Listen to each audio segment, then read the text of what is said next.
Today we're gonna make Curry Chicken Karaage, or what I like to call Curry Chicken Karaage.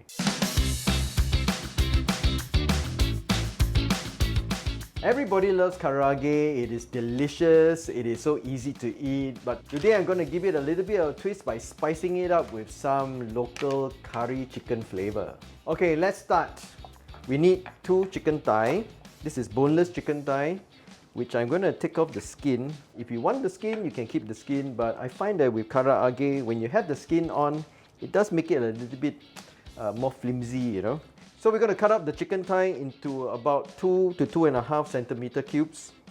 So this is just nice, it's bite-sized, you pop it in your mouth, you bite into it, yummy. So over the years I've tried many of the FairPrice house brand products and I find them to be very good, and this paste is no different.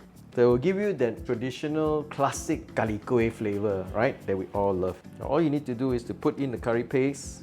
I like it because it just suits me. It's not overly spicy, and I find that the flavors are something that I like. And then marinate the chicken. I'm going to put on a pair of gloves because I don't want my fingers to smell of curry paste later on. And just marinate it like that. I'm using about half a packet for 600 grams of chicken meat. So basically you just want to coat the chicken meat with the curry paste, and add in 1 egg. The egg is going to help the crust to be a little bit more crispy, more puffy. I'm going to add 2 tablespoons of potato starch. The potato starch and the egg will help to give the batter a nice even coat. So later when we put on the actual batter, it will stick nicely. You can marinate it for 30 minutes overnight. But the flavors are quite strong, so you don't really need to marinate it that long if you are short of time. So the chicken has been marinating for half an hour, so now we're going to do the coating. This is just some potato starch.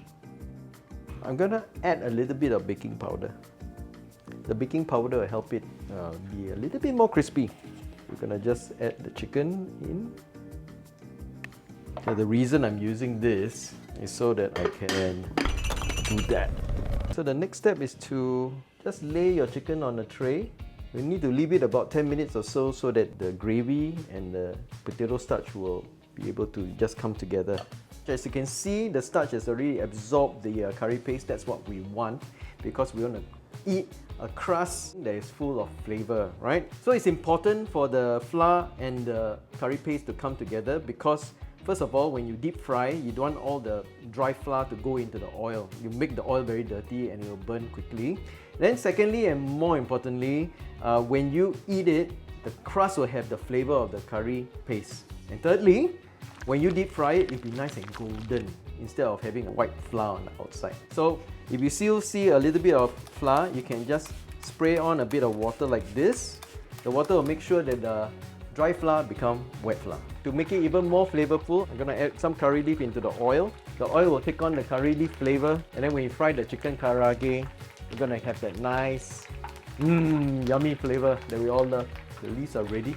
I'm just going to set them aside. We're going to use it as garnish later on. If you don't want to deep fry, you can easily just put this in the air fryer for 10 minutes and you should have a nice chicken karaage as well. But of course, if you deep fry, it looks nicer, it tastes a little bit better. If you have a thermometer, you want to measure the temperature to be about maybe 150.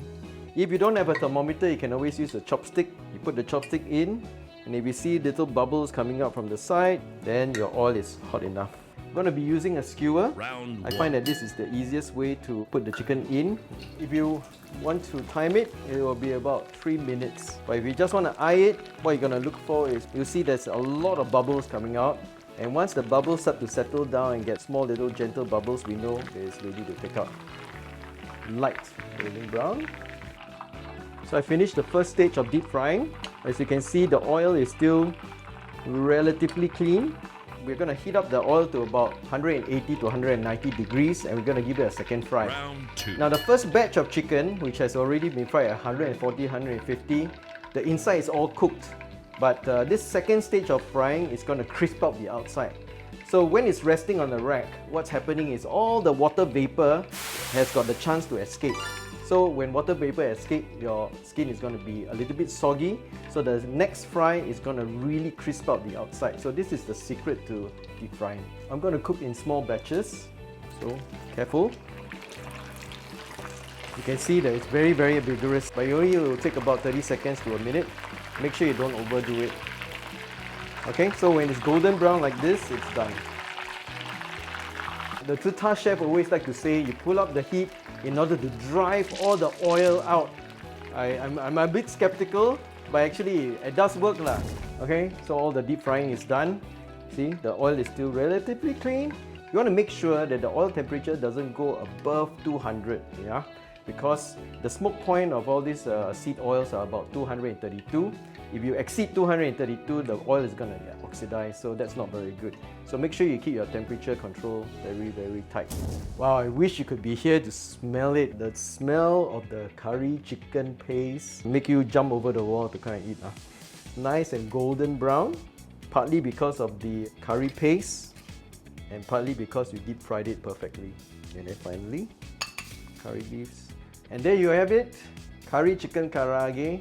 So simple, made with FairPrice Chicken Curry Paste. Alright, I can't stand it. Let's taste.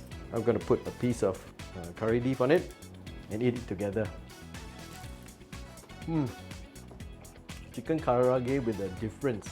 If I were to open a Singapore-style izakaya, I'll serve this dish. So I hope you give my recipe a try. I'm sure you'll like it. So next time you're at FairPrice, make sure you look out for the FairPrice Chicken Curry Paste. It's also available online. So until next time, happy cooking and bye!